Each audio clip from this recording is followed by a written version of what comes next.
What's going on, guys? It's Johnny back with episode 6 of the Pentagon challenge now. God, it is going quickly, 2 years already, and I've got a lot to show you in this game, in this episode. A lot has happened.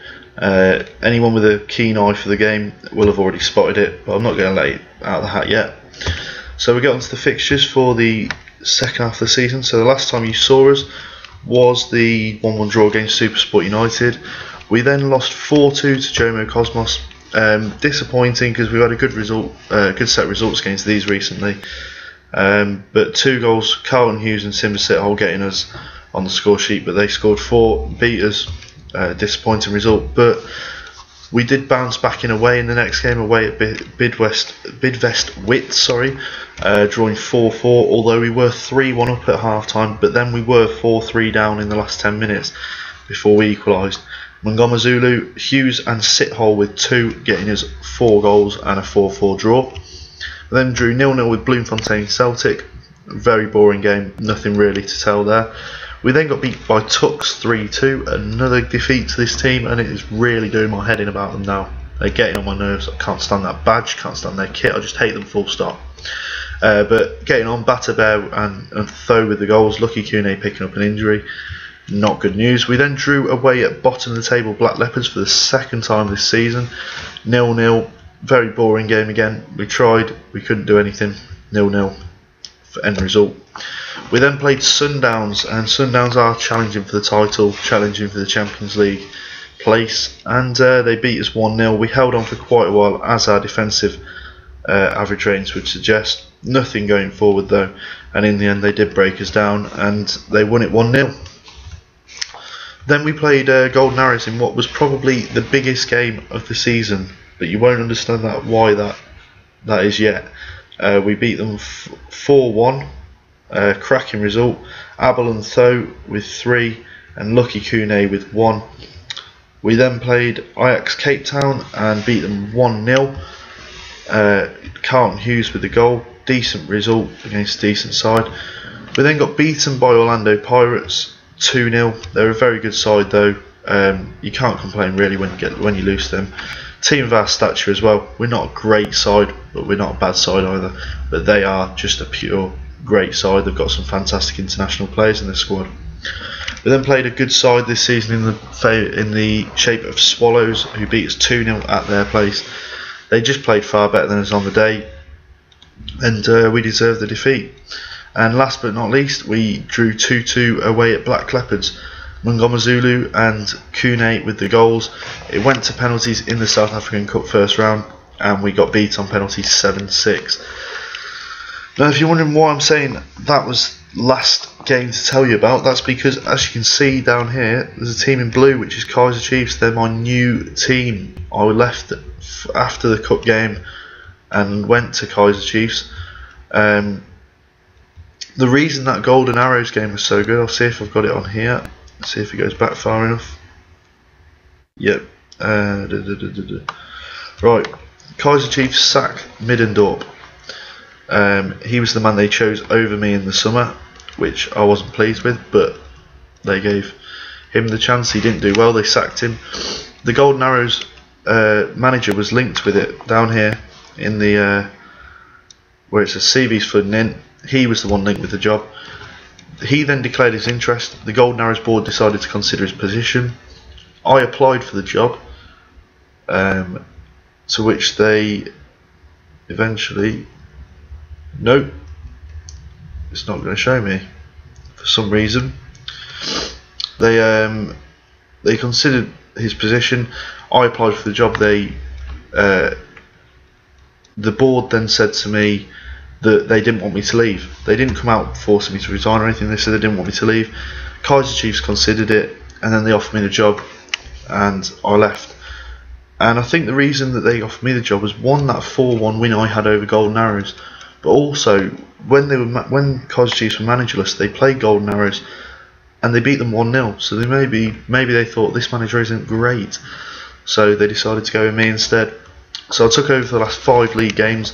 They wanted me to get top half. I thought it was a bit optimistic because we were 14th when I took over, but I did an alright job, I think. with the side I had. I couldn't make any changes, obviously, transfers wise. But we got off to a winning start, 2-0. Martin Gould and Ranty with the goals over Ajax Cape Town to beat them for the second time in a few games. I've just beaten them with Whitbank Spurs as well. I then played Swallows at home and lost 2-1. They're a good side again. Recently played them with Whitbank Spurs. Disappointing defeat. Ranty with the goal. We then played Whitbank Spurs away. I had to go back to the ground I've just left. We won 2-1 thanks to a last minute goal from Ranty. Hlongwa with the other goal, and 2-1 win was pretty decent. We then lost 1-0 to title chasing Chippy United. We just didn't turn up on the day. The average ratings say everything you need to know about the game. We were poor, and a 1-0 defeat was probably deserved. And on the last day we played Platinum Stars and we beat them 3-0. Cracking game. Hlongwa with 1, Ranty with 2, and a brilliant result for us.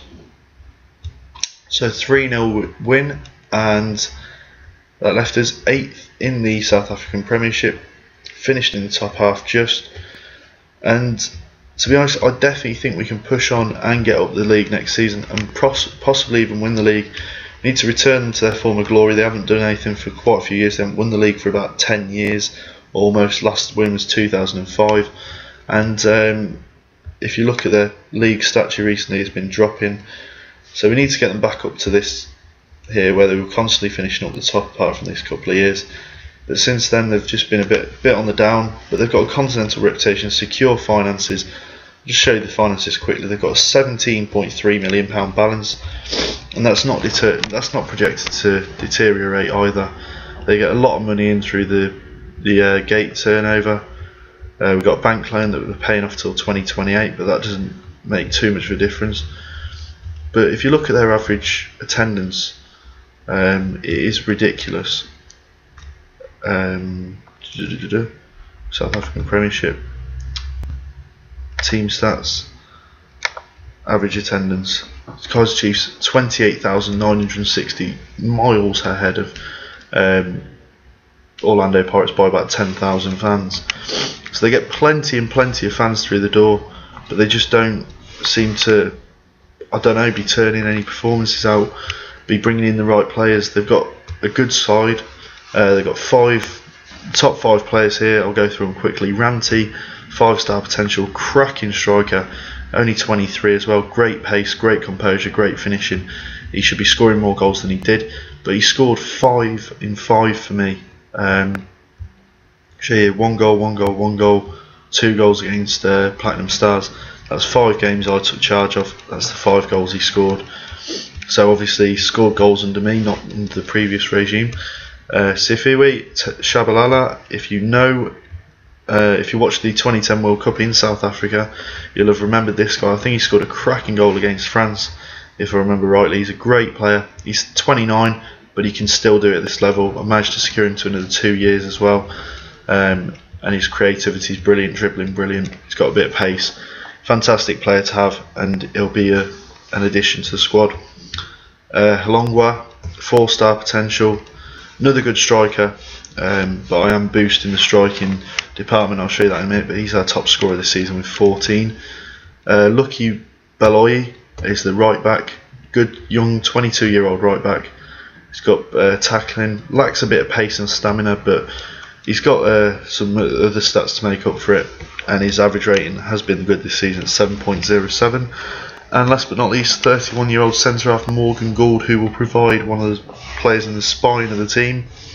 Obviously going to keep him. He's a South African international, great centre-half, who can do a good job for us, and got a really good average rating, so he'll be sitting in the centre of defence to help just keep the team steady, and he'll probably be the captain next season.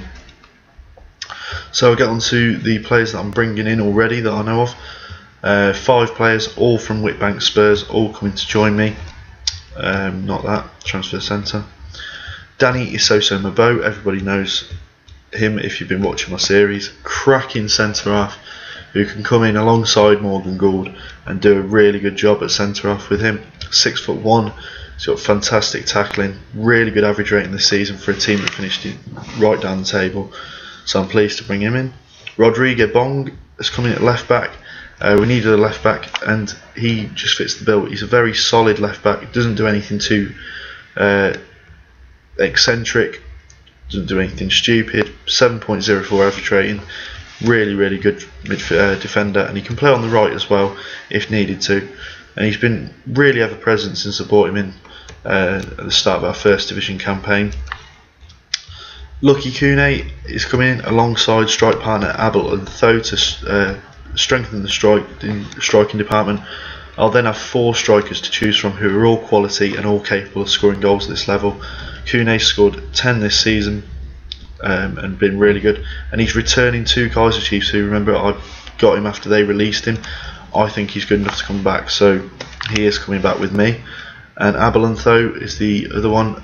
He's scored 12 goals this season in 17 games, average rating is 7.44. His player ability, according to the report, is only 2.5 stars, but as you can see, he scored 26 goals now for us in 2 years, and he's definitely good enough to do the job for us. Got a better goals ratio than he did first time around for Whitbank Spurs. And last but not least, Solomon Paco, the Nigerian central midfielder or defensive midfielder. He's coming in to provide us that strength in midfield that we need. He's got fantastic aggression, good tackling, good physical stats as well, and he's got a good average rating from playing with Whitbank Spurs this year. So I'm pleased to give him the chance to come with us to Kaiser Chiefs. So that's 5 players in. 3 of them are foreigners: Ebong, Mbo, and Paco. The other 2 are South Africans, so they won't need they haven't had to have the work permits. But I've got a fantastic transfer budget to use and wage budget, so I'll be able to improve this side by no end of means and get them up the South African Premiership.